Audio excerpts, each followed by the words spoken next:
Welcome to Puny Pod, the podcast where it's always one of the big three.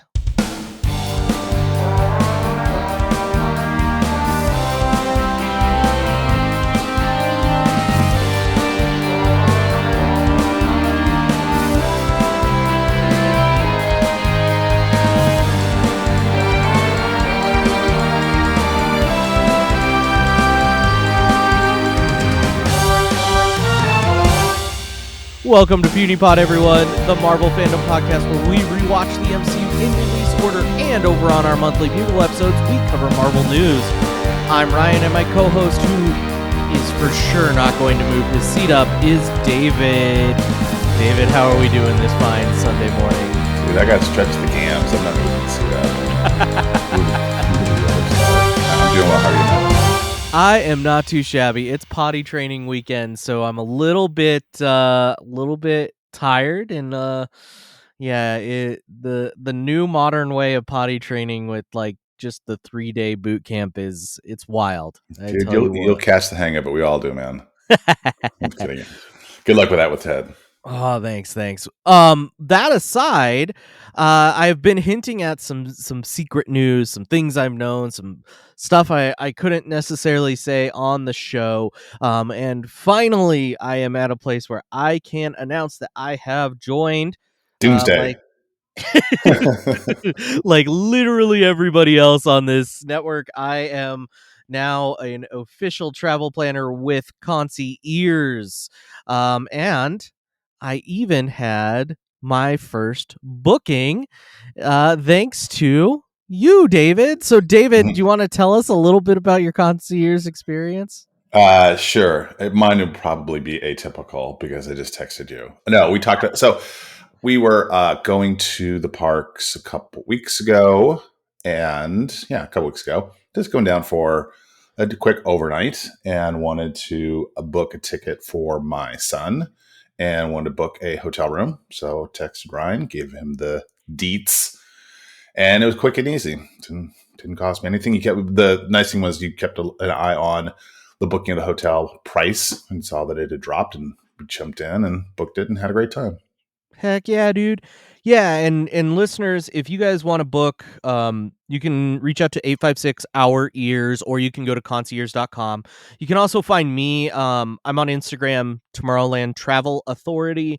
You can just shoot me a direct message and I can get you cooking on stuff. I will say, I know that the listeners of our network, you guys have been to the parks a million times, and I will say, as somebody who used to use Concierge, as somebody who had been to the parks a million times, it's so cool because we are free, right? We don't charge you anything extra. It's the same thing you're gonna get through Disney directly and all that kind of good stuff. All the same deals, all the Visa card holder deals, all the Disney World deals you're seeing pop up. We can get those for you. And then, like David said, we keep an eye on it, right? I'm actually cooking on another booking right now that's not even Disney stuff, for another client where they're going to the U.S. Virgin Islands. So maybe next episode I'll talk a little bit more about that trip as well. But if you want to go to the parks, please reach out. I want to get you set up. That's I like doing this stuff. It's not something that you're bugging me with or anything like that. I enjoy doing this stuff. So please shoot me a DM. You can email the show. That's punypod at earsup-podcast.com. You can email me, rharden at concierge.com. However you want to get in touch, let's get in touch. Let's get you set up for some parks time. Maybe even later this summer when I will be at the parks. So, yeah. Unless you're a sociopath and like dealing with the Disneyland app and website, in which case, okay. But even if you are one of those DIYers, I've talked to some friends who are DIYers and they're a little bit gun shy about going with like a travel agent. I will tell you guys, as somebody who likes the DIY stuff, you're still in control of everything, especially with the parks.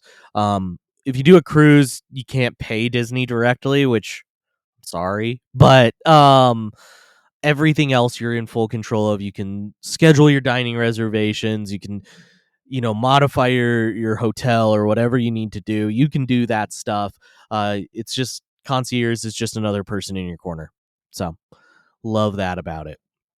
But yeah, enough about my advertisements and my shameless self plugs.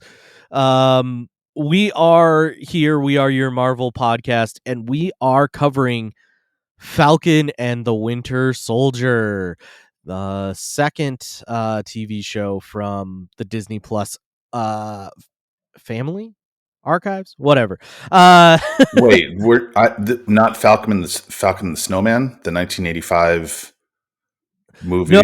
and also we are Oh not man, I doing got a to change my notes. relitigation of Captain America: The Winter Soldier. So, um, So I really should have looked at my text more closely. Sorry, man. well, David, give us the details that you researched of the production of Falcon and the Snowman. That would be really funny if I did that. I'm not committed to the bit. Falcon in the Winter Soldier, released in March 2021, 2 months after WandaVision. 6 episodes. Second installment of Phase 4 of the Multiverse Saga, the second TV series, both set in the MCU and developed by Marvel Studios themselves, just for Disney Plus. Phase 4, Installment 2, 25th installment of the MCU overall, Big 25. Woo. It was originally intended to be the first MCU series on Disney Plus and the first installment of Phase 4. But if you remember from last time, it got pushed back due to COVID, and so filming and production got sideways, but principally because they were doing a lot of filming in Europe, right? Mm. The series is set 6 months after Endgame, so half a year. Actual runtime of the show, without recaps, logos, or end credits, is 2 hours, 28 minutes. Series was originally planned to be 8, cut it down to 6. You can kind of tell a little bit that they would have liked to have probably a little bit more room to breathe, which also kind of changed the story, which we'll get into. So $150 million to produce, roughly $25 million an episode.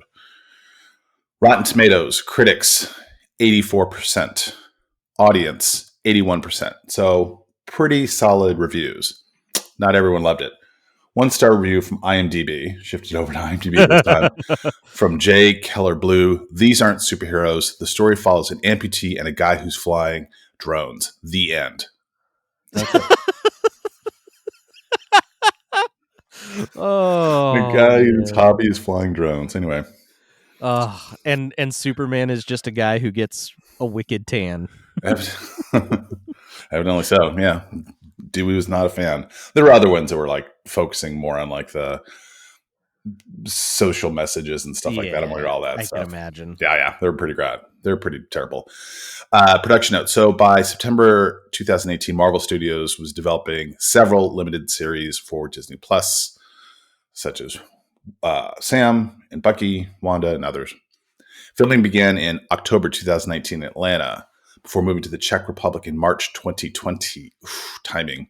Production was halted due to COVID, but returned to Atlanta in September 2020 before wrapping in Czech Republic in October 2020. So roughly like 7 or 8 months there. The plotline was originally going to involve the Flag Smashers stealing a deadly engineered virus, but they decided to rework that for obvious reasons. Yeah, it's a tough one. The other thing which is kind of funny is a lot of times studios will form LLCs for each project, if you will, in order to keep the money from one project separate from another. And Falcon and the Winter Soldier, they're operated. This is at the very beginning, so pre-pandemic, operated under the LLC Pandemic Productions. Oh, yeah. Oof. I know, right? Good start. Creator, head writer, Malcolm Spellman, writer and producer for Empire, story and screenplay for Captain America Brave New World, class of 1985 St. Mary's High School graduate. He was hired in October and chose to focus on the racial and political issues raised by Sam Wilson, a black man, being handed Captain America's shield at the end of Endgame. Writers for the series also include Michael Castlestan, Derek Kolstad, Joseph Sawyer, and Dallin Munson. From the reign of Marvel Studios, Marvel Studios was represented on each one of the 3 Disney Plus MCU shows with a junior executive, each of whom acted as a production manager on previous MCU films. So Zoe Naglahut, who I hope I pronounced that right, who worked on Black Panther, stepped in for Nate Moore on this show. Oh, And cool. then having these producers as liaisons meant that Spellman wouldn't have to, they're not dealing with Feige in the Parliament directly, but it Okay. also eliminated that kind of Feige overview, right? So Yeah. each of the first three films had their own separate like junior producer who's kind of standing in the shoes for Feige. And so you can kind of this really made sense when you start to tell like how some of the early shows were really kind of inconsistent. Sands were shifting. Marvel gave writers a menu of characters they were excited about, but then the characters are unavailable. You know that you're going to, Spellman described it as like it's being part of a train. It's like you get to decorate a car on the train however you want, except the car behind you changes. And so like Oh, it yeah. wasn't this kind of real holistic, like we're all in a room, we all know what we're doing. We're all kind of like these separate, projects, if you will. So the director was Carrie Skoglund. She was the director producer of Showtime's The Loudest Voice in 2018 and earned a Golden Globe for that miniseries. Actors and director. Next up, cast. We have returning cast Anthony Mackie as Sam Wilson / the Falcon / new Captain America. What's funny is, and then Sebastian Stan as Bucky Barnes / the Winter Soldier. What's interesting is during the end credits, Anthony Mackie gets top billing in the even-numbered episodes, and Sebastian Stan receives the top billing in the odd-number ones. That's awesome. Yeah. Wyatt Russell is new as John Walker / Captain America / U.S. agent. He is obviously the son of Ego, Kurt Russell. And also, in addition to Sebastian Stan, auditioned for the role of Captain America. Aaron Kellerman is Carly Morgenthau. Daniel Bruhl comes back as Helmut Zemo. I always forget his first name. Adepro Oduye as Sarah Wilson. Clay Bennett as Lamar Hoskins / Battlestar. Both new. Emily Van Camp returns as Sharon Carter. We have new Carl Lumbly as Isaiah Bradley. This is his 5th comic book role after working in the DCAU animated series Justice League and Justice League Unlimited as Martian Manhunter. He was in the animated series Black Panther as Sion, and he was in Justice League Gods and Monsters. And live-action Supergirl as Mary Jans. Yeah. Danny Ramirez appears as Joaquin Torres. He has about 7.5 minutes of screen time. His role was going to be much more expanded had the series been 8 or 10 episodes. We get Don Cheadle as James Rhodey Rhodes, who was nominated for an Emmy in 2021 for Outstanding Guest Actor in a Drama Series for like that time. I was like, wow, bar is low. And then Julie Louise-Dreyfus as Valentina Allegra de Fontaine. Florence Pugh and Chris Evans had both film cameos for the show, but they were cut out in the final product. Yeah. Interesting. Yeah. So one of the things I want to talk about, usually there's something on each of the things we focus on, whether it's music or the costumes, whatever. And here, this has to do with the comic creatives. So if you create an original character that gets folded into like the larger Marvel narrative, the corporation owns the rights, right? Your work for hire, right? They own your output, if you will. That changed in the late 2000s, where, again, from the reign of Marvel Studios, Marvel's publishing contracts included bonuses for original characters that appear in movies or TV throughout a special character's contract, although they're riddled with loopholes. For example, if a character appears for less than 15% of screen time, that's just considered a cameo, meaning a creator is owed significantly less. And by those metrics, cameos include Sebastian Stan in Captain America Civil War, because he was only in it 22 minutes, just under the 15%. Chris Evans has a cameo in Endgame, right? So it's just like, the following creatives received, quote, special thanks credit on Falcon and the Winter Soldier. So Captain America, Bucky Barnes, created by Joe Simon, Jack Kirby. Sam Wilson, the Falcon, created by Stan Lee and Gene Conlon. Winter Soldier created by Ed Brubaker and Steve Epting, and Isaiah Bradley created by Robert Morales and Kyle Baker. I know you're going to get into the comics, but that just want to kind of touch base, like Yeah. why you see these extra quote unquote writing. For when you look at the writing credits on like Wikipedia, you see all these different contributors, and you're like, oh, these are the people that created the comics, but they're not getting extra scratch necessarily. Yeah. Yeah, that's really interesting, and I'm curious if they like close those loopholes. Like, do they, like, for example, Steve Rogers in Endgame? Does somebody just go, you know what, we'll go ahead and boost that? You know, at least the contract's the bare minimum. Let's give you a little extra. So, is it Starling that created Thanos, right? Yeah, that sounds right. Yep. They went back and renegotiated with him to Yeah. give him compensation, if you will, because he signed he signed again as your straight work for hire, if you will. But I would say no. I would say that Joe Simon and Jack Kirby are not getting any, or their estates are not getting any money because Captain Yeah. America appeared in Endgame. That's just Yeah. kind of the way that it goes. So Oof. it'll be interesting to see. Like we are going to see some newer series with newer characters, like Ironheart coming up here pretty soon. I Mhm. imagine that, and that's a newer character. I imagine that hopefully those creatives have that clause so they will get extra compensation, Oh yeah. but not necessarily. Yeah, for sure.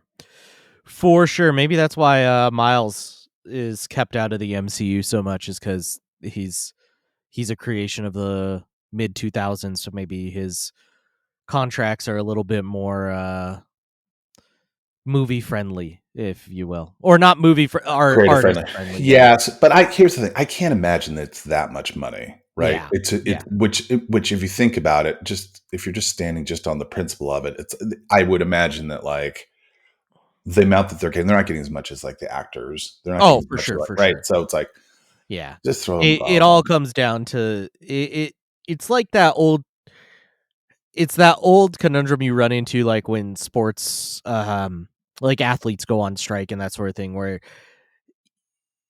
ultimately, like, it's pretty chintzy from the ownership side. And I would say that that's kind of the same thing that happens a lot of times with these comic book movies, and the way that they pay the creatives is ultimately, if we really got down to bare bones, it's probably pretty unfair to the creatives. Yeah, and the thing I do understand from like the company corporate side is like it's a little bit of a slippery slope, and then you have to compensate every character who appeared in Right, every right. movie, and there's just Yeah. like hundreds of them.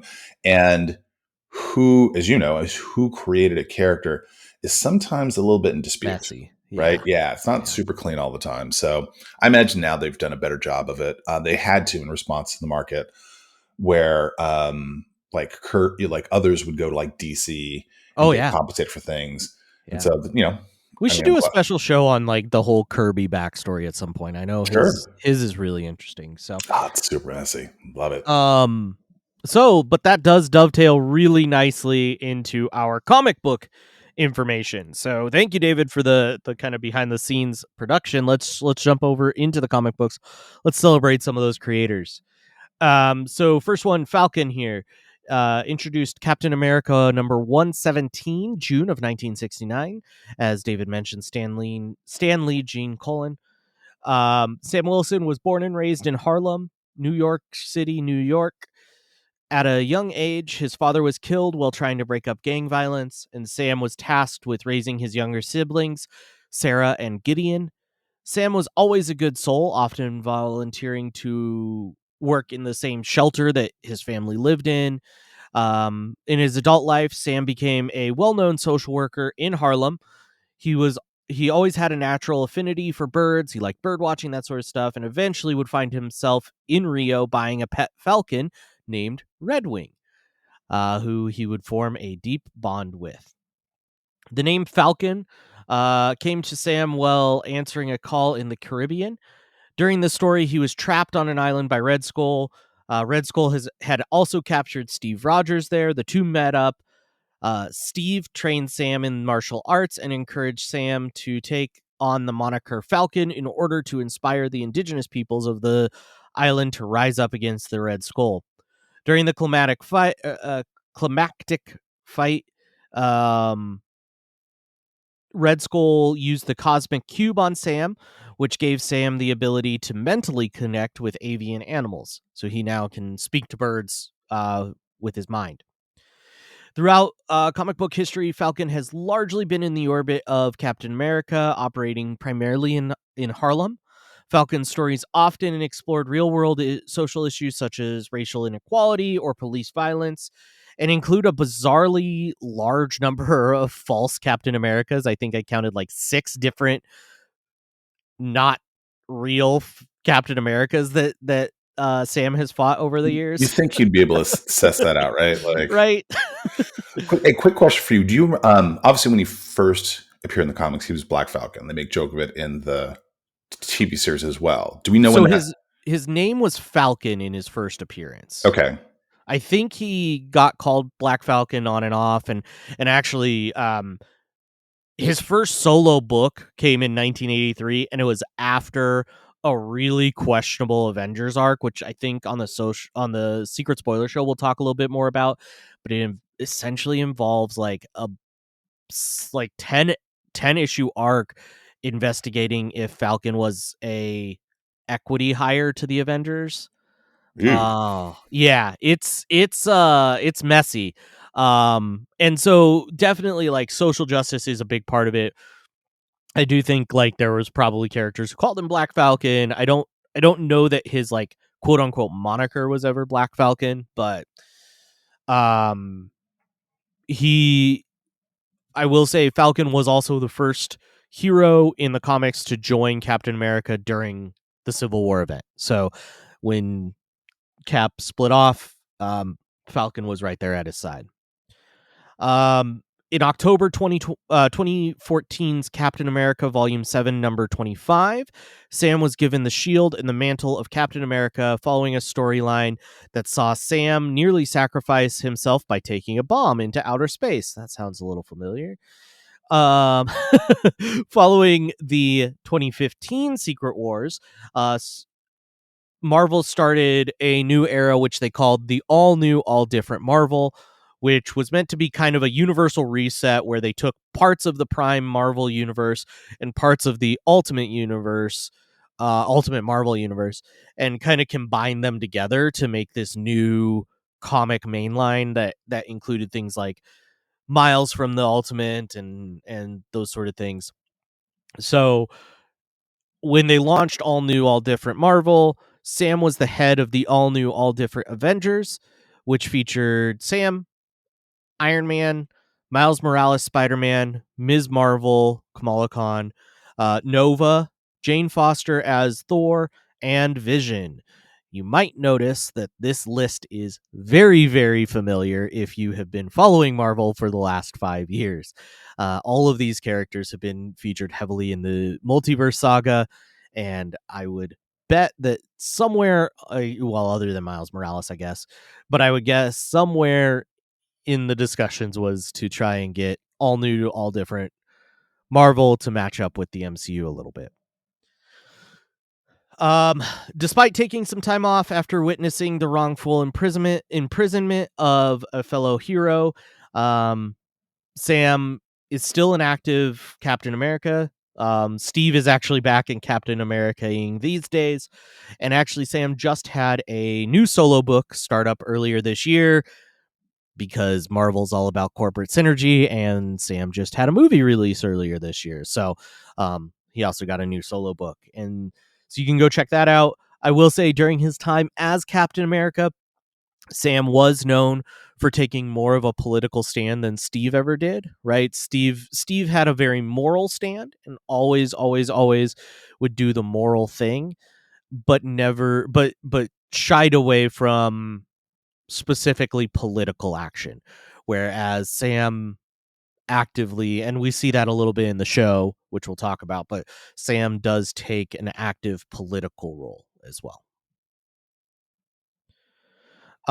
Moving over to Winter Soldier. So Bucky Barnes, Winter Soldier, introduced Captain America Comics #1, December of 1940, as Bucky. He was introduced as the Winter Soldier in November of 2004 in Captain America Volume 5, #1. He took up the mantle of Captain America in Captain America Volume 5, number 34. And most recently, he's been operating as the Revolution, which I'll talk about a little bit here in a second. But, and he took that mantle up in Captain America Sentinel of Liberty, Volume 2, number 6, in November of 2022. Created by Joe Simon, Jack Kirby. James Buchanan Barnes was born in 1925 and lost both of his parents at an early age. I'm sensing a trend between all Right? these sections. Early comic books, there were not a lot of parents. I'm just thinking that like Jack Kirby really couldn't draw old people, so they're just like, you know what, we're just not going to have any parents. Yeah, that's like what's his name who can't draw feet? Rob Liefeld, who can't draw feet. Yeah. Yep. So everybody's just shot from the ankles up. So Bucky was raised as a ward of the state at Camp Lehigh, and would become its mascot. Bucky would befriend Captain America and becoming his trusted sidekick on his very first mission.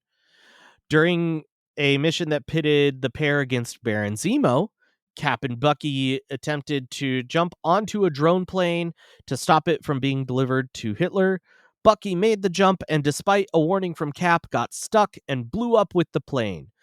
Cap missed the jump and fell into the English Channel. This is the end. It's wild that they pulled all of these movies from this little bit of comic backstory. Just kidding. Well, Cap was becoming a suspended animation capsicle.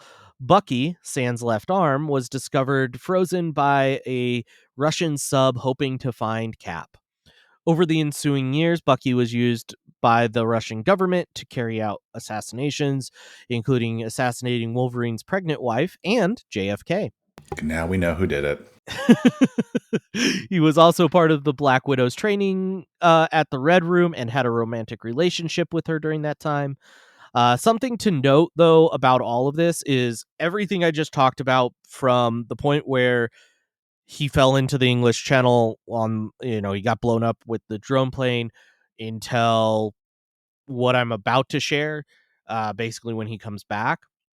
All of those assassinations, all of the Russian subplots, all of that's all told in in flashback style stories. He was not in a comic from 1964 until 2004. So for those 40 years, he was dead.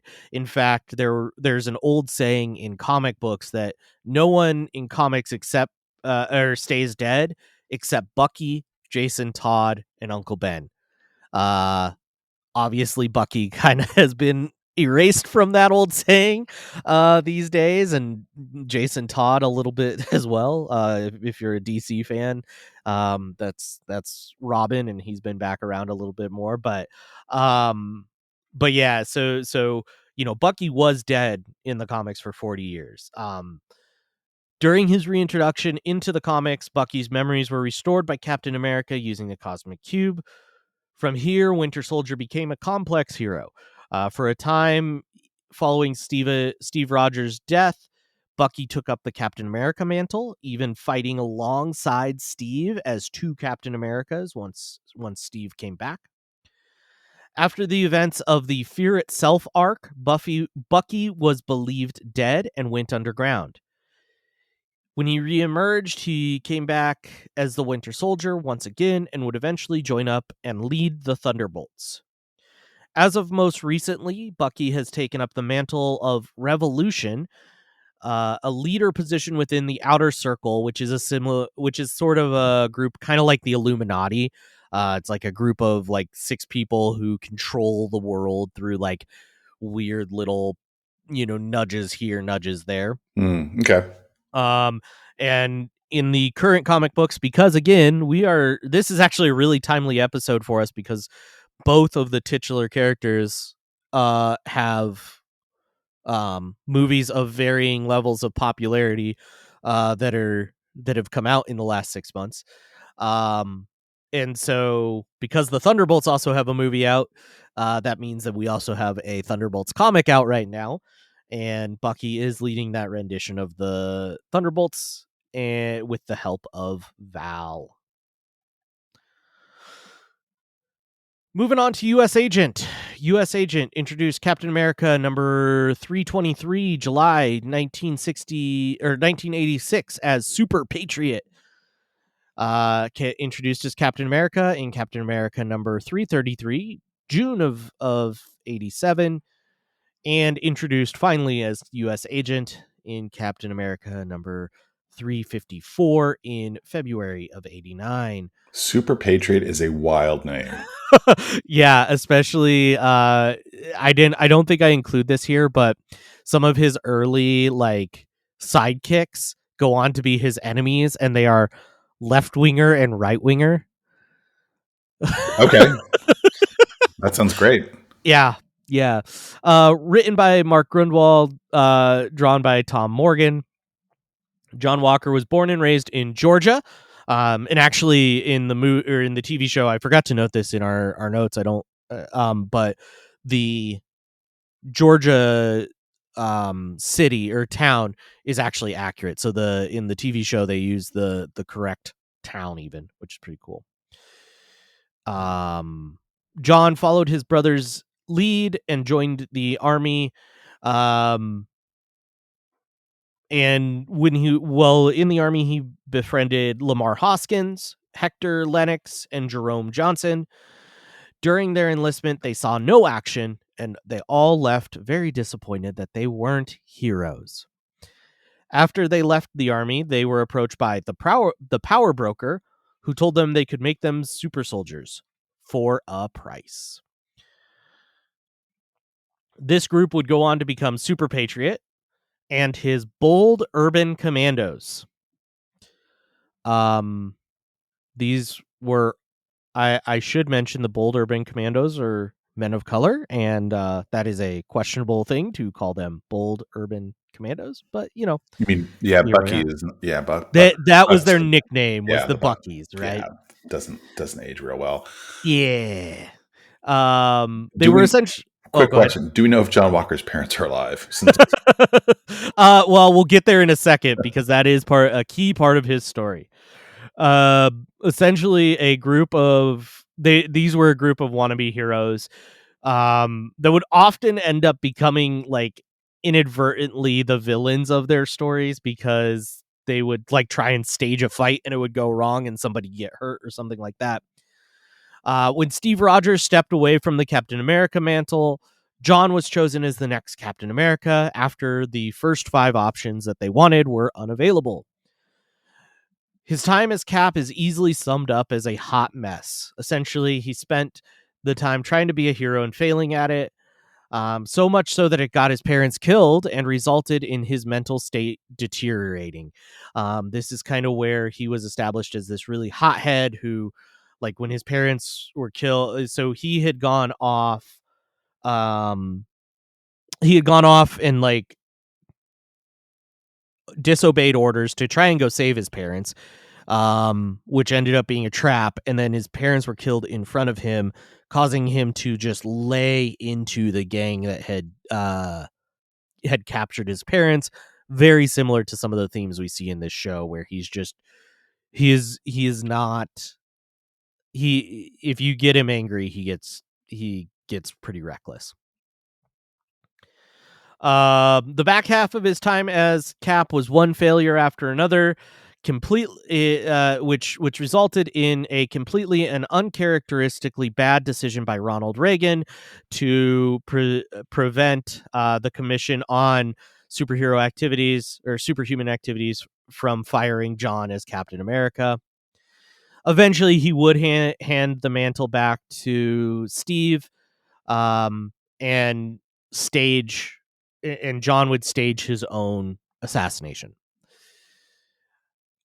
After a fight with the flag smasher and faking his own death, John would reemerge as U.S. Agent. As U.S. Agent, he kind of floated through various teams for a while: the West Coast Avengers, ForceWorks, Jury, Stars, Invaders, Omega Flight, Mighty Avengers. He retired for a while, served as the warden on the raft, led the Dark Avengers for a little bit, and fought Sam for taking the Captain America mantle. As of most recently, John was serving as the warden of Mirad. I can't pronounce this one. Space prison, which was attacked by Daredevil and Fist. John lost in a 1-versus-1 fight with Daredevil, and Daredevil took his shield. So, U.S. agent, pretty well portrayed in the show, if we're being honest. And then let's move on to Baron Zemo. First introduced Captain America 168, September 73, as Phoenix. As Baron Zemo, he was introduced to Captain America 275, August of 82. Written by Roy Thomas and Tony Isabella. Drawn by Sal Buscema, sorry. Baron Helmut Zemo was the 13th Baron Zemo, born to Baron Heinrich Zemo, which both Helmut and Heinrich have had stories in the comics. So there are 2 Baron Zemos within the comics. And that is important to note here, that like when you read, especially World War II Zemo, that's going to be Heinrich. That's Helmut's dad. So yeah, Heinrich Zemo is a master Nazi scientist, an enemy of Captain America. But Helmut Zemo and his father are constant villains of Captain America. Always kind of the arch enemy, if you will. At least we have one father who's in their kid's life. Right. Helmut's father created the Masters of Evil, a supervillain team that would go toe to toe with the Avengers on several occasions. Helmut followed his father's footsteps in this regard and would create his own version of the Masters of Evil many years later. Helmut would transition his Masters of Evil into the Thunderbolts, a quote-unquote heroic team. He would use the trust built by the Thunderbolts to hatch schemes that nearly led to him taking over the world. Much like his MCU counterpart, Helmut Zemo is responsible for showing the world the sins of Bucky Barnes. Zemo has been the leader of Hydra quite a few times over the years, notably during the controversial Captain America Agent of Hydra series. And actually, during that time, the alternate universe Agent of Hydra Captain America was actually like incepted to believe that Helmut Zemo was his childhood best friend. Very recently, in an issue released about 4 months ago, Zemo was actually killed by Emperor Doom for opposing his rule. So that is our first character that's actually dead in the comics. Everybody else is still alive and active. Sharon Carter. So Sharon Carter introduced Tales of Suspense 75, December of 1965. Stan Lee, Jack Kirby, Dick Ayers. Sharon Carter is the niece of Peggy Carter. She was portrayed originally as closer to Peggy's age, more like a sister in early comics, but has been retconned to being her niece later on. Inspired by Peggy, Sharon joined S.H.I.E.L.D. and became Agent 13. After leading an all-female femme force for a short time, Sharon was killed in action in 1979. Jump to 1995, it was revealed that her death was staged by Nick Fury, even though he thought she was dead and abandoned her behind enemy lines. During her time behind enemy lines, she would ultimately become an agent of the Red Skull because, of course, comic books, she would turn back to being a good guy and rejoin S.H.I.E.L.D. After Civil War, Sharon became a pawn of Dr. Faustus and the Red Skull yet again. Through his hypnosis, a subconscious command was accessed, and Sharon was forced to shoot and quote-unquote kill Steve Rogers. Of course, he wasn't really dead, but just displaced in time. This is probably what Sharon is best known for by casual comic fans. Sharon's stories largely involve one of 3 things: a romantic entanglement with Steve Rogers, doing S.H.I.E.L.D. agent things, or being brainwashed by Hydra. She's still an active hero and is quite frequently found alongside one of the Captain Americas. And last one I want to mention is our antagonist for this show is Flag Smasher. So, Astonishing X-Men Volume 3, Number 3, July of 2004. I did not get the writer or drawer for that one. I apologize. I will get that, and I'll put that in past show corrections.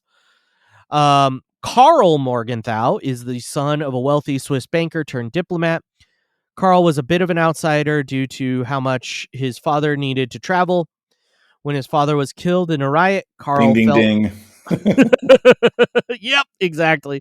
Karl felt that his father had taken his goals too passively down and began down a path of violent means to bring about peace in the world. Using his inheritance, he bought an arsenal of experimental weapons and developed a costume persona, the Flag Smasher. He would commit acts of terror with the intent of showing how outdated the idea of nationalism is.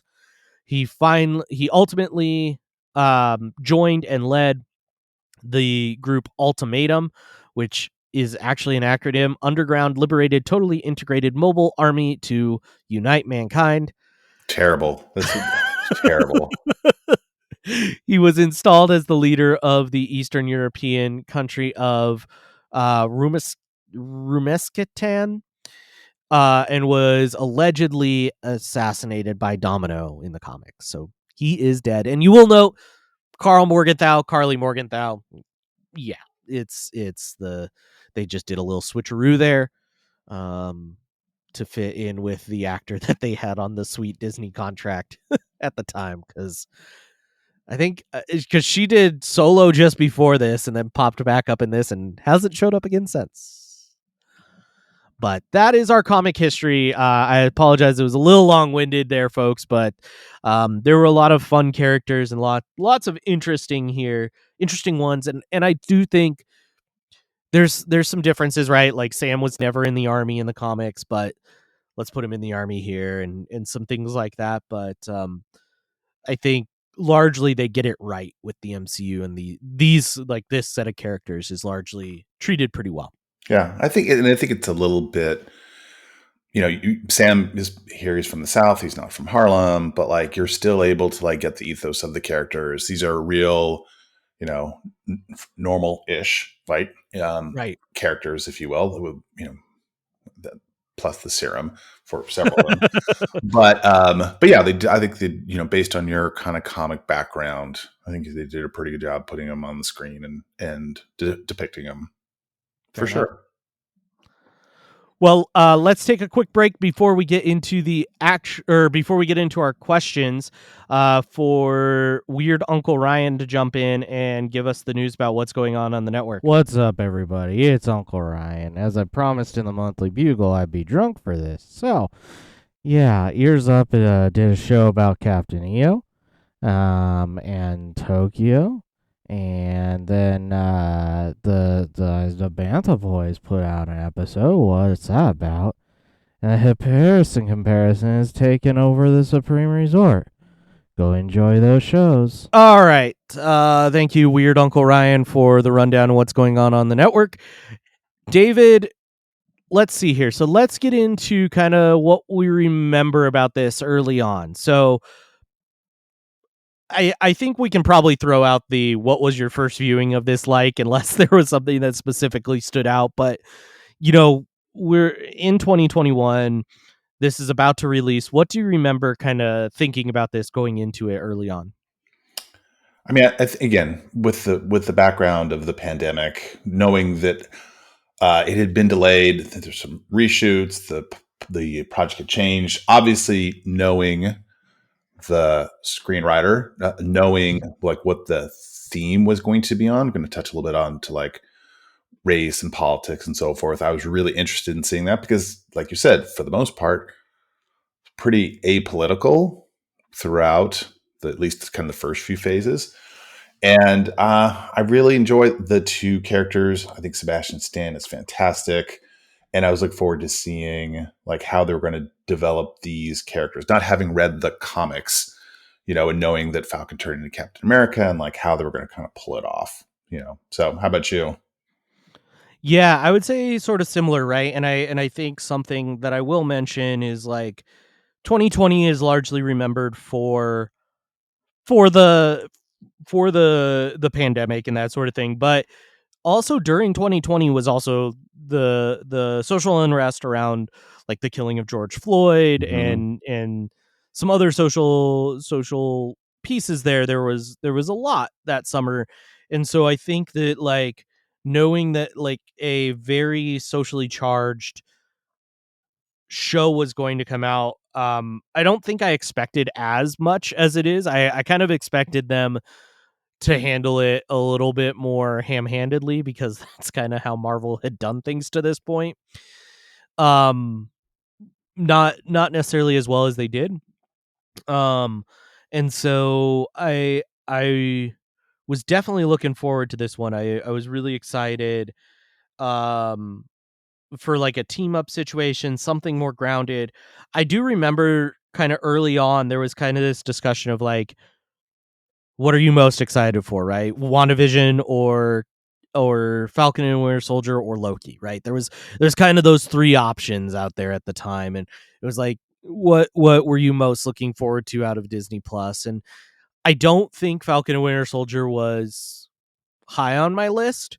Um I think I was, because I'm a multiverse guy, I was like all about the WandaVision and Loki stuff, but Okay. yeah, I think hindsight, I probably this is how do the I don't know. Early guess, I guess. I'm springing this on you, David. Oh, Out of those three, what were you most excited for, and do you think you were right to be the most excited for it? I would say I was most excited for this. I'm not, as we've talked about many a time, I'm not the hugest multiverse fan. I like Loki the character, so I was probably looking forward to that one second, just to see what they were going to do.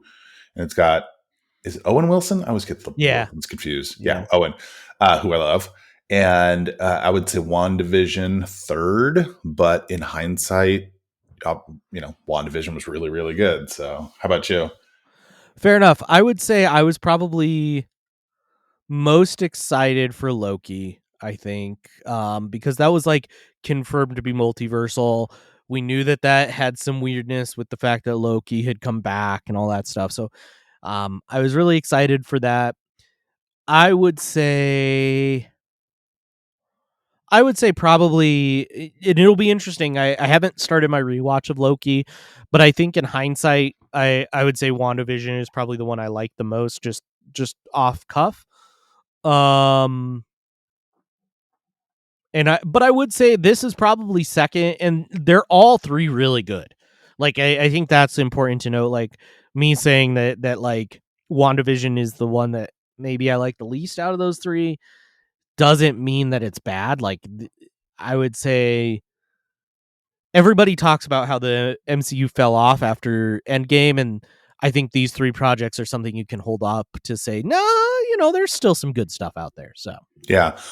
To go back to the to your comment about um them addressing like race in mhm. the show, and that you thought it was like it was not going to be ham-handed. But that, were you surprised at the amount of it, or I was a little bit surprised that they went as direct as they did. I think about like the police scene in I think episode 2 or 3 when they're in after they Baltimore? Yeah. yeah.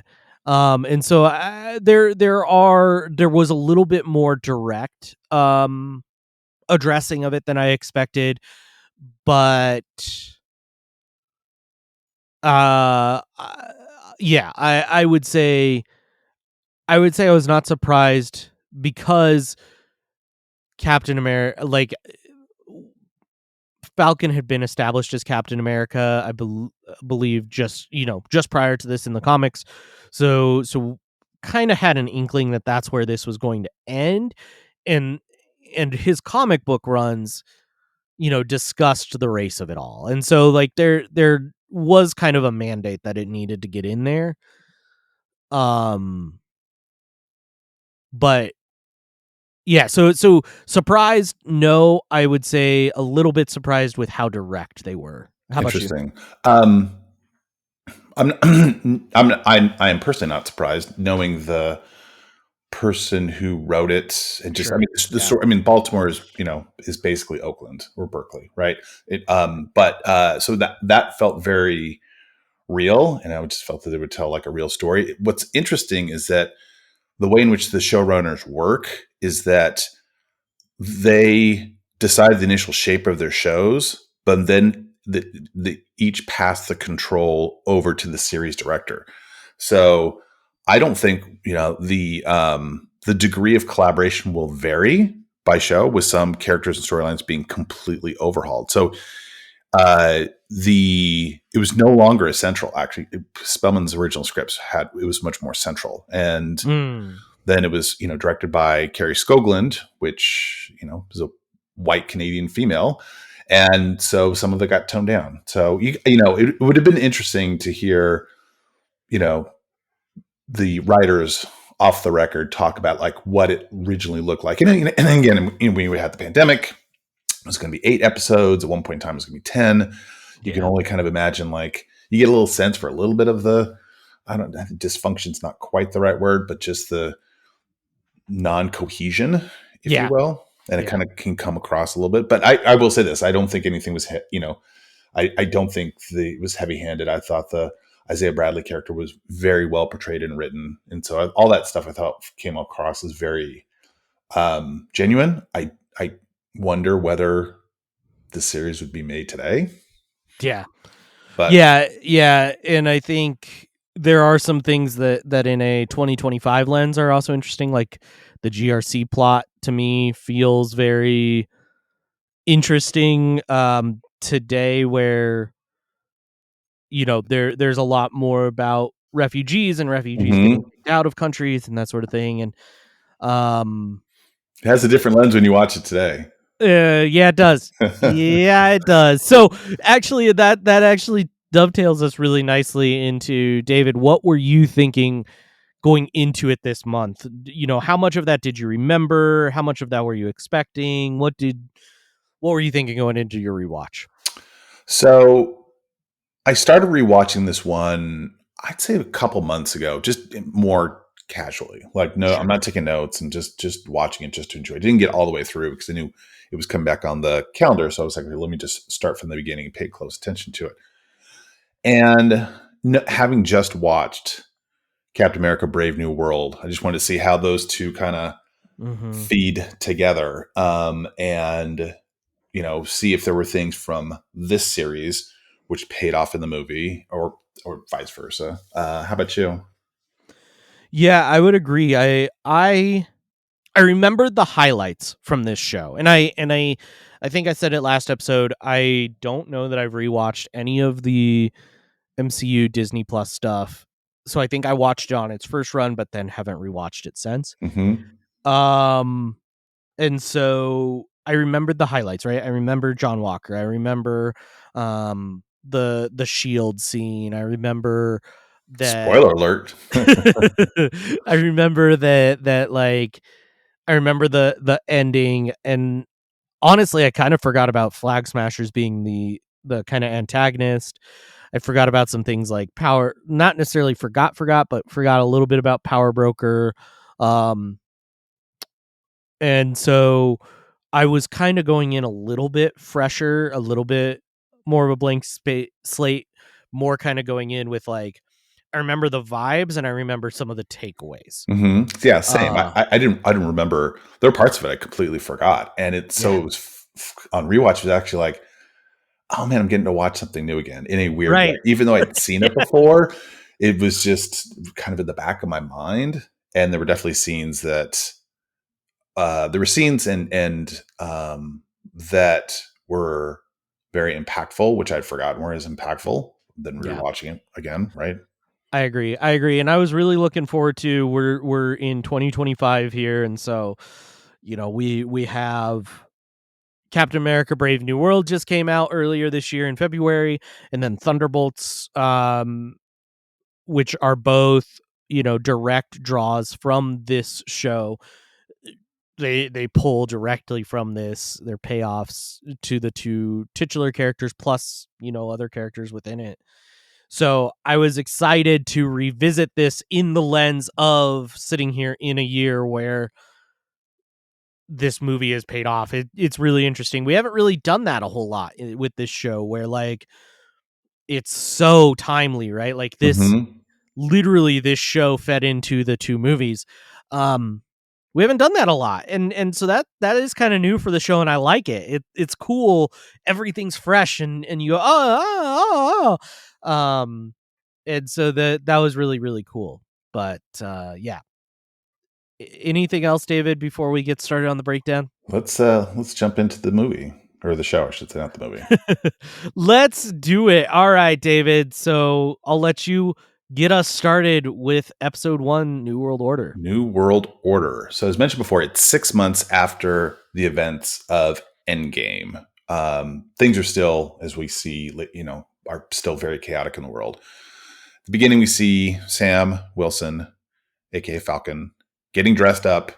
He examines Captain America's shield, places it in this large circular bag, and he recalls the conversation he had with Steve where Sam felt like the shield belonged to someone else, right? The theme is to the ownership of the shield. Shield is really, really important for, obviously, reasons that we'll get into. So we start in Tunisia.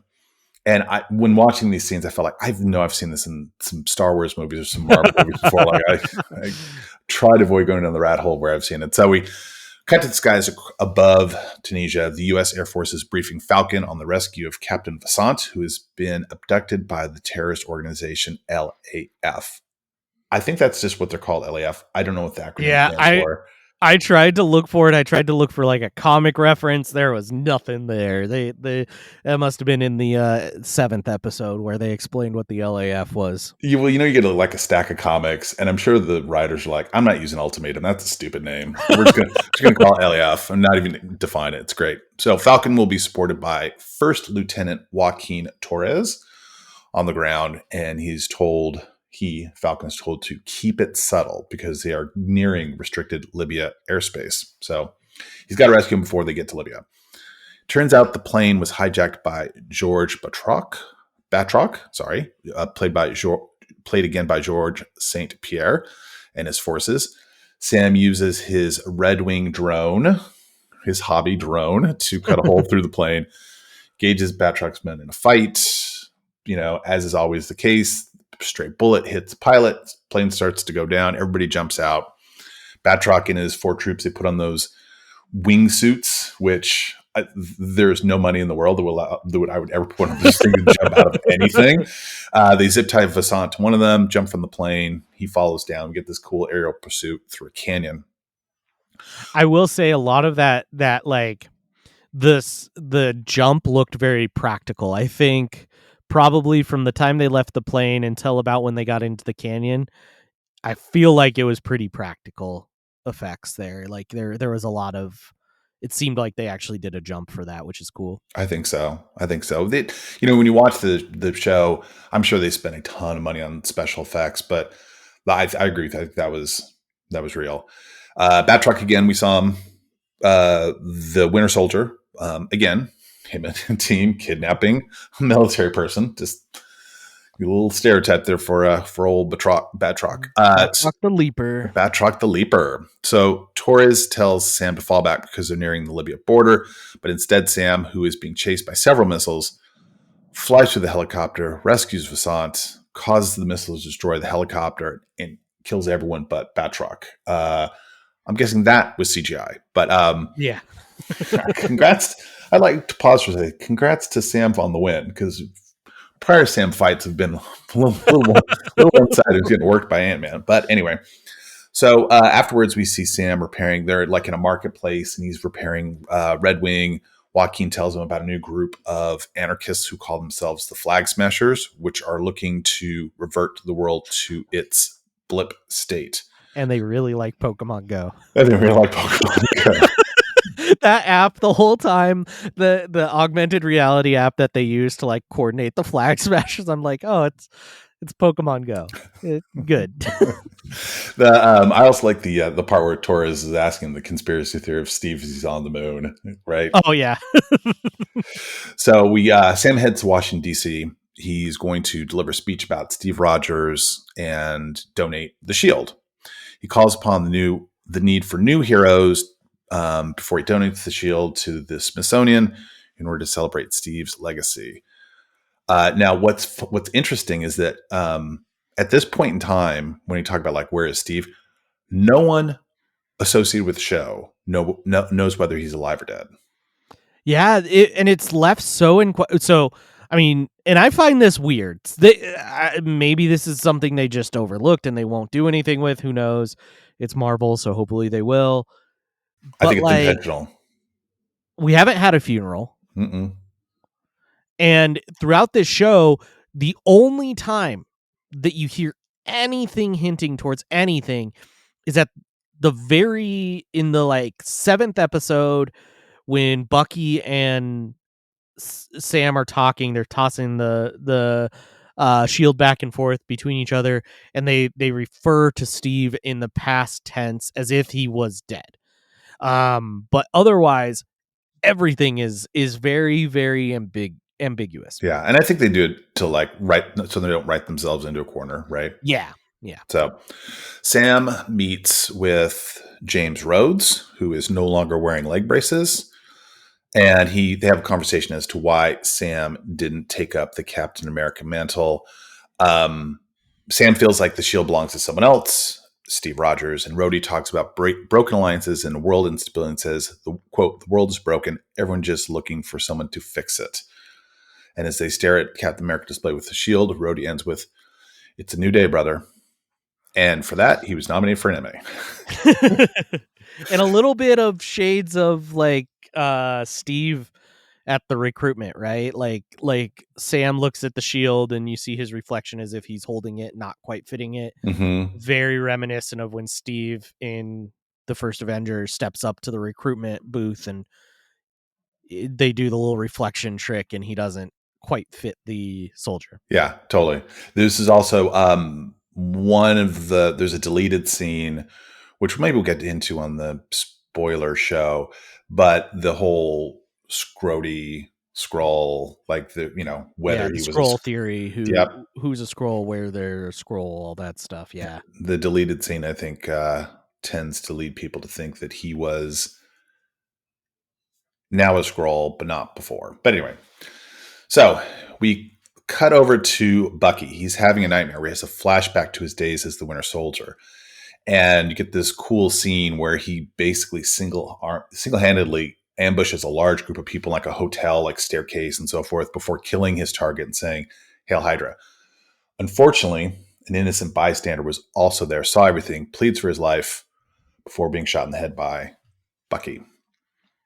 In the present, Bucky is in a pardon-mandated therapy session with Dr. Christina Rayner, who's played by Amy Aquino. And these are some of my favorite scenes. I don't know about you. They're so good. I forgot how good these were. And Bucky is reluctant to confess his recurring nightmares. And so when Rayner threatens to report Bucky's behavior, he reveals that he's crossed the name off a list of his amends yesterday. Senator Atwood, who was a Hydra pawn that he helped get elected to Congress. But he reassures her that he followed the 3 rules, right? And that all he did was provide intel to an aide to have her arrested. But what we really see in like as he does the audio, you see him basically like electronically like controlling a car and driving it around and like, and then when he goes to open up the window, he punches the aide when he pulls a gun on Bucky. It's great. Yeah. The 3 rules I think are so funny. It's 1, don't do anything illegal. 2, don't hurt anyone. 3, tell the person who's the subject of the particular amends, quote, "I am no longer the Winter Soldier. I am James Bucky Barnes, and you are part of my effort to make amends." And then smile. So Rayner, who I would agree with Bucky, is a terrible therapist, but whatever, inspects his flip phone and discovers that Barnes has less than 10 contacts and has been ignoring texts from Sam. Barnes confesses that after 90 years of constant combat, he seeks a life of peace. And he thinks that this is going to appease her. And she's just basically, that is utter bullshit. And he says, you're a terrible shrink. So she reminds him that he's free to do what he wants and urges him to reject isolation. So, he in the streets of Brooklyn, Bucky breaks up an argument over a trash can involving Yori Nakajima and his neighbor. They go to their favorite lunch spot where Nakajima goads Barnes into asking out the waitress, who's played by Miki Ishikawa, out on a day before Nakajima asks himself. And Bucky's like, hey, there's supposed to be like a dance to this. And he just asks her out on his behalf. So I loved Yori so much. He's so good. He's great. He's great. I can't remember the actor's name. I'll get you. Keep going. So when he's observing the red bean mochi, Nakajima soon breaks down in the memory of his son, noting that was his favorite food. And he tells Bucky that his son was murdered while working abroad, and that he still doesn't know why. And that is the person that Bucky killed, and that's the nightmare he's having. Yeah. We go to Delacroix, Louisiana, where Wilson drives down to meet with his sister Sarah, who survived the blip, but has struggled to maintain her family's seafood business, right? Sarah is prepared to sell the family boat, but Sam urged her to take out a loan to repair it and turn their financial situation around. I don't know why Tony Stark didn't give Avengers a stipend, but we're just gonna let it go. So, meanwhile, Barnes meets up with Leah in the evening for their date. The two share details about their lives, although he dodges the questions that cover his past. They play Battleship and have a fun drinking game every time you miss, which sounds fun. Lee says that she thinks that it's sweet that he spends time with Yori, but when she brings up his dead son, Bucky abruptly leaves the restaurant and goes to visit Nakajima at the apartment, and there he notices a photograph of the young man on the shrine, and that is the person that Bucky Barnes shot. I don't know if he knew before then that Nakajima's son was the person he murdered. I feel like he did, because he has him on his list of events. That's right. Of amends, right? That's right. So okay. And I will note, Yori is played by Ken Takamoto. Okay, thank you for that. Yeah. I like the Bucky's distraction at the cat arm that goes back and forth. Which I think we saw that in Iron Man 2. Very funny. So we cut to Switzerland. We see Torres is tracking the flag smashers and comes across a group putting on masks. Torres plays along, puts one on, because that's what you do when in Switzerland. And they discover that there's a robbery in place. A local cop attempts to arrest Torres, but he's able to escape. And then a flag smasher saves one of his own by knocking away a cop with superhuman force. And when Torres attempts to arrest the terrorist, I don't know why you would try to do that, he is worked and is just knocked out unconscious. So we cut to the bank. Sam's trying to get a loan with his sister. They're denied by the bank officer, who's more interested in taking selfies than in giving them money. Yeah, I know, it's terrible. Like, it's just so demeaning. Assume he's an athlete. Like, yeah, I know. Those are like the microaggressions that, like, sometimes you don't really catch, but it's like, oh, you see a fit black man and you go, oh, he's an athlete, and that's I think what lends some genuine pieces to this, is where like they're not beating you over the head with it, but they're saying like, look, this is problematic when you do this. That was the first one. I remember the bank scene, but I forgot. I remember they go and get along, but I completely forgot that moment. They leave, and Sam and Sarah argue over finances. Sam doesn't want to sell the boat, and Sarah tells him that he's been gone and is out of touch. He's been gone for 5 years, and she was not. So Sam is forced to try to fix the boat himself, but I think he flies better than he fixes boats, and so the boat doesn't get fixed. Torres is recovered, tells him about the flag smasher incident, and sends him footage, quote, over a secure line of the Switzerland incident. I don't know why. I just use Signal. That seems to be the preferred method for sending secure video. Accidentally add Zemo to the channel. So true. So as Sam watches the video, Sarah alerts him to breaking news. It's the Department of Defense press conference. I could not find the name of the person who played the government official, but it's the same person that took the shield, person also shows up at the Yeah. court. I guess it's one dude doing everything. One senator or something. Yeah. Yeah. Um, the government official says, while we love heroes who've put their lives on the line to defend Earth, we also need a hero to defend this country. We need a real person who embodies America's greatest values. We need someone to inspire us again, someone who could be a symbol for us all. And then Sam is just watching in like complete disbelief as they announce we have a new Captain America, an unknown white dude wearing a new Captain America suit and brandishing Steve's old shield, the one that Sam literally just donated to the Captain America exhibit. And looks just like Carl from Up. That's too funny. So it's funny because, like, Walker is getting the senator introduction, and similar to when Senator Brandt tried to do it in the first Avenger, except Walker showed up and Steve decided to not. So yeah. One thing I noticed in this episode that ends up carrying through the rest of this. So we talked a little bit about the social and racial side, like undercurrents to this. The other thing I noticed is this show investigates like veterans issues in a really interesting way as well. The financial struggles that Sam faces are very similar to ones that real world veterans face, right? They have spotty income histories, and financial institutions are not set up to take care of them well.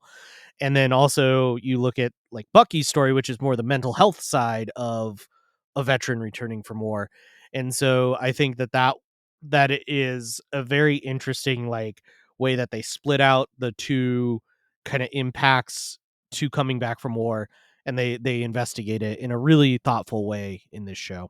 yeah, it's a good ad for there, and also again the difficulty of kind of reintegrating into society, normal working society when you've been in the military, especially for some who've been in it for a very long period of time. Yeah. I will also say one last thing I want to say, and this credit sequence is the same in every episode of this show, but that credit sequence gives away so much in hindsight. Like Sharon Carter's in it, Zemo's mask is in it, like the newspaper articles are all basically the whole story is right there in the end credits. Now, you don't know that ahead of time, right? Like it definitely have to have the script to know that. But going back and rewatching, I'm like, oh, this told us a lot. Yeah. Moving on to episode 2, The Star Spangled Man with the Plan. We begin with John Walker in his old high school locker room in Georgia. He's joined by his wife, Olivia Walker, played by Gabrielle Bindelas, as he relives his past football glory. John is nervous about his appointment as the next Captain America. His friend Lamar Hoskins arrives to help John prepare for his interview in front of the high school stadium audience and on national television. And he says, "It's time to go to work." Quoting The Rock from Fast and the Furious. Good God. I'm going to work Fast and Furious into every episode from now on. It's going to happen. Please no. John Walker appears on Good Morning America, and despite being a highly decorated soldier, Walker confesses that he's not Tony Stark or Dr. Banner. He also doesn't have super strength, and confesses that he has big shoes to fill for his predecessor, Steve Rogers. This was the first day of filming for Wyatt Russell. That makes sense. I kind of like that. That's a good way to capture it.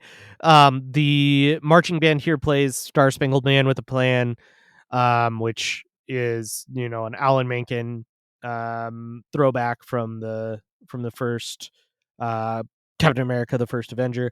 I will also say again, and I'm sorry, I'm sorry, but it was really interesting, and I'm sure it was a choice to use an HBCU marching band as the marching band for this when you have vanilla white guy essentially stealing the shield from Sam.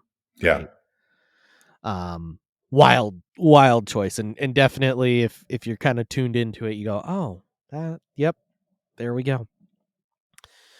So we cut over to Bucky. Bucky is watching the interview, appears shocked. He angrily confronts Sam about giving up Steve's shield. Steve asks if he should call the US government and ask for it back.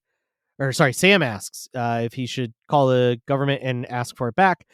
Bucky tells Sam that he had no right to give up the shield. Sam chastises Bucky for telling Sam about his rights. Sam warns Bucky that about a larger threat, the Flag Smashers. Sam tells him that his drone, Red Wing, was able to track the Flag Smashers down to Munich. Sam warns Bucky that the Flag Smashers may be part of the, quote, Big Three, which leads to one of my favorite exchanges in the whole thing.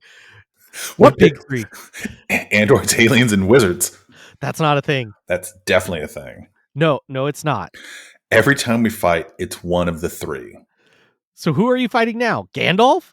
How do you know about Gandalf?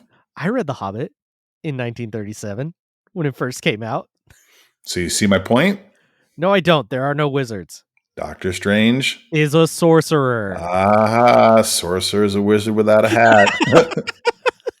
I love that. It's so dumb. It's so dumb. I do. The one thing I really that struck out to me when revisiting it was just the kind of real tension. This seems like a very real, complicated, maybe not super complicated relationship, if you will. And most of the time, you see team ups, and it's, especially the Superman, everybody's getting along, and there's no depth to it, but you really see the relationship between the two. Yeah, absolutely. Yeah, definitely. Like it's kind of like when your like real life friends meet your work associates, because ultimately Bucky is like Steve's like best friend from life, right?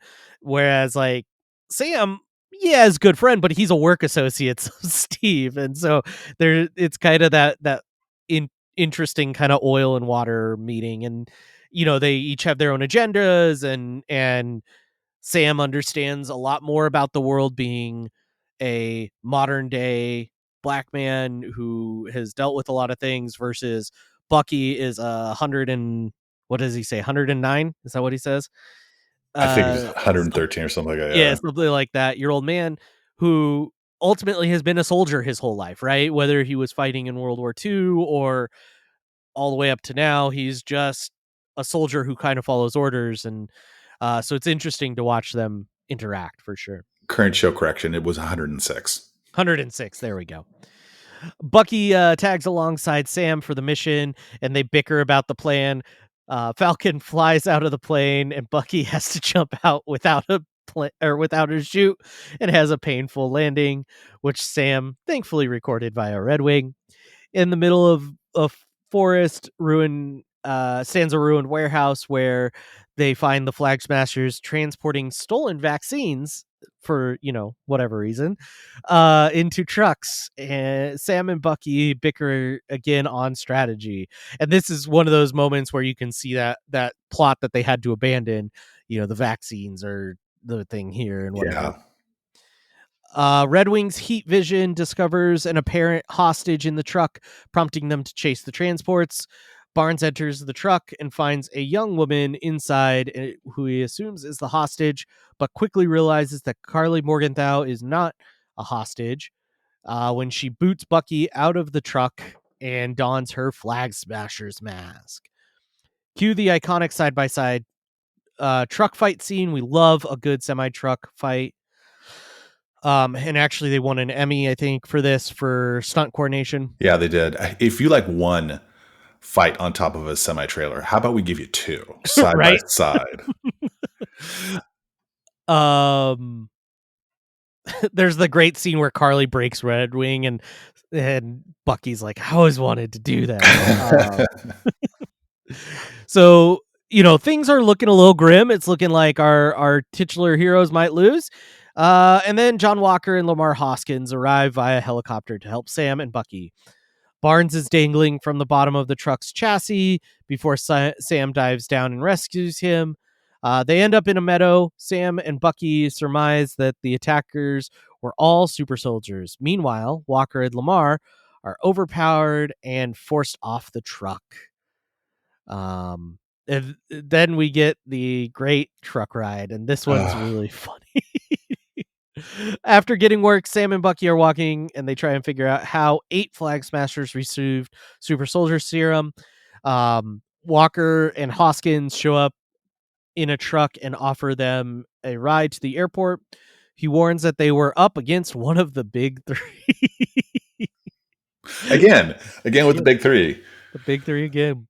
Cue the awkward truck ride to the airport. Sam and Bucky jump in and they discuss the Flag Smashers and their pursuit of the serum. Walker explains that the Global Repatriation Council, aka the GRC, is responsible for managing resources and helping blipped refugees. Walker also explains that he and Hoskins are assigned to maintain order in a chaotic world. Very funny and awkward exchanges. Technically, Red Wing is government property.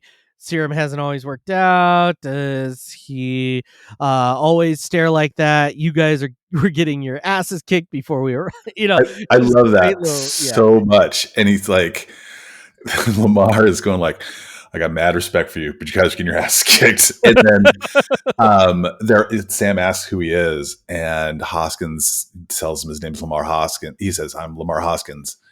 And Sam says, look, I see a guy hanging out of a helicopter in Taku, and you're a lot more than Lamar Hoskins. And Hoskins says, I'm Battlestar, John's partner. And Bucky says, Battlestar? Stop the car. He's like, I'm completely done with it.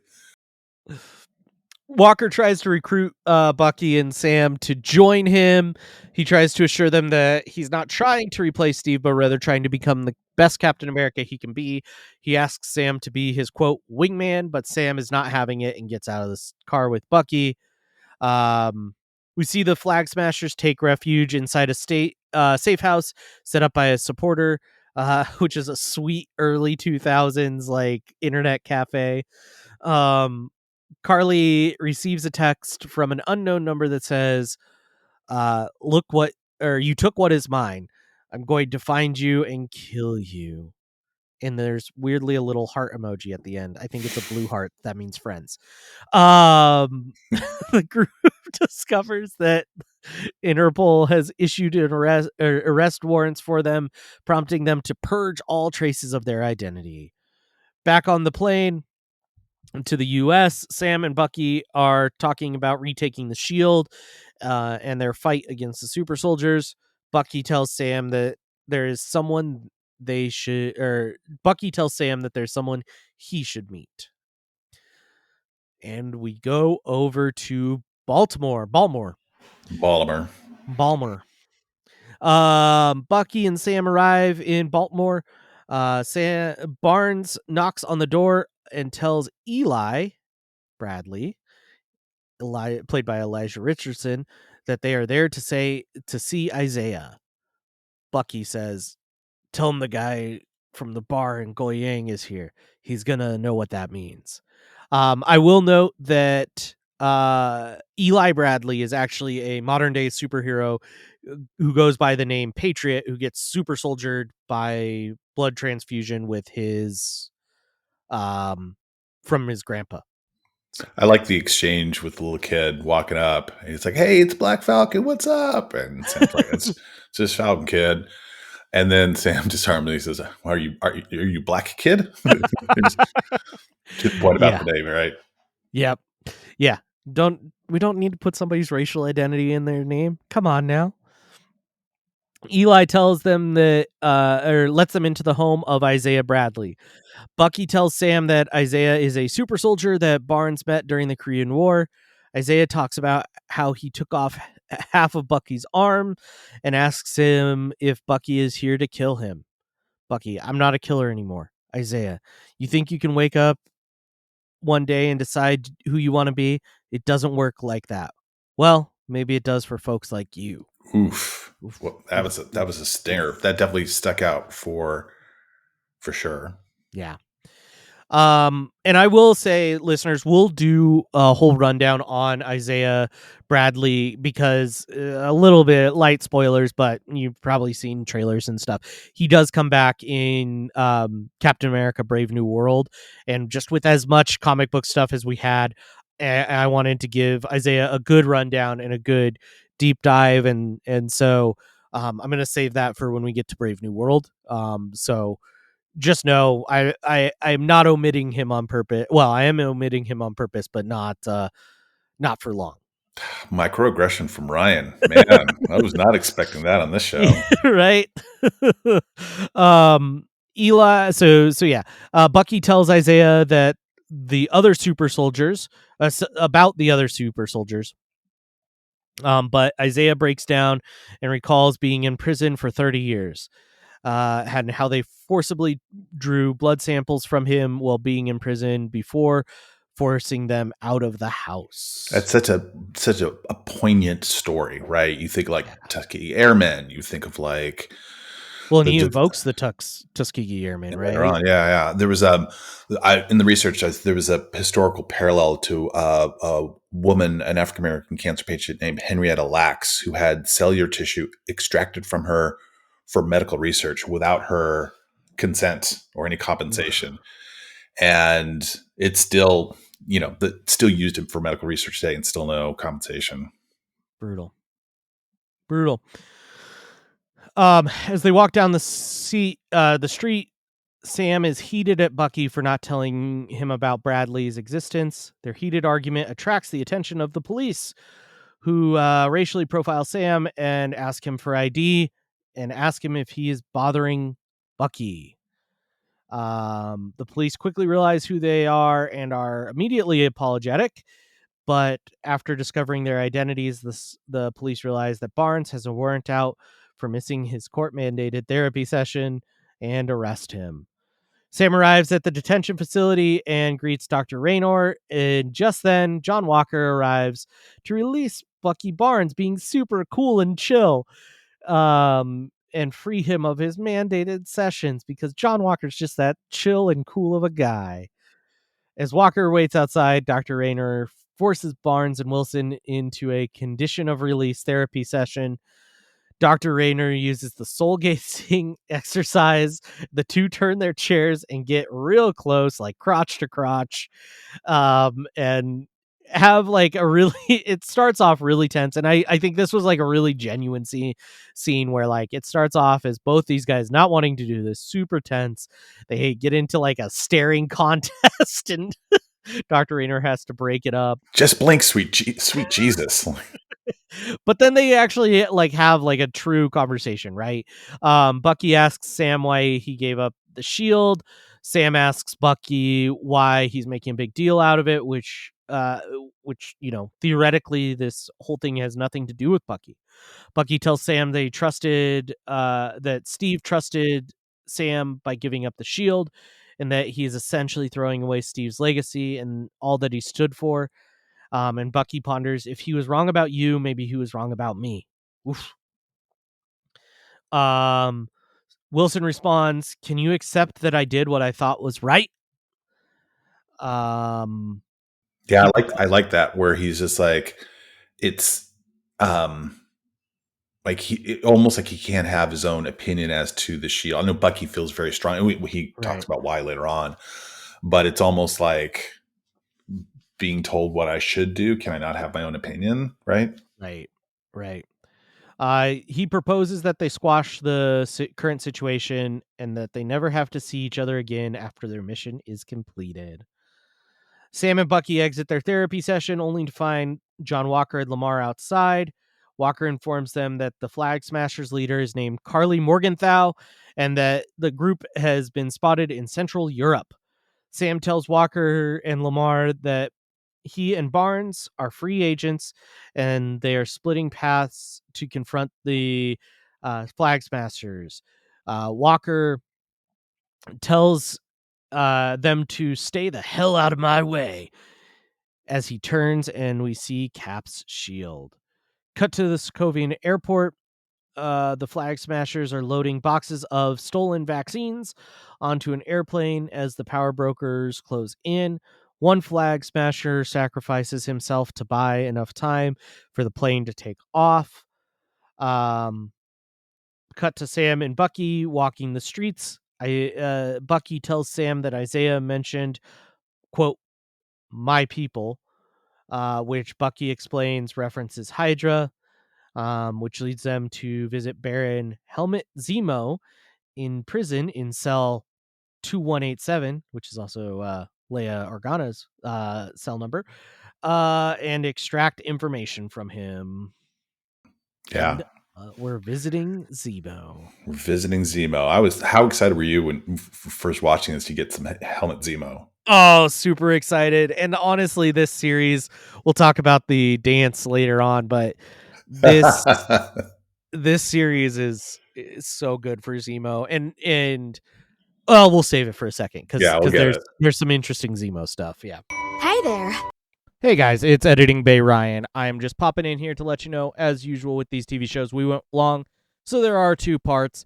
The next part should be in your podcatcher already. Please go enjoy part 2 for the rest of our review of Falcon and the Winter Soldier. See you guys over there.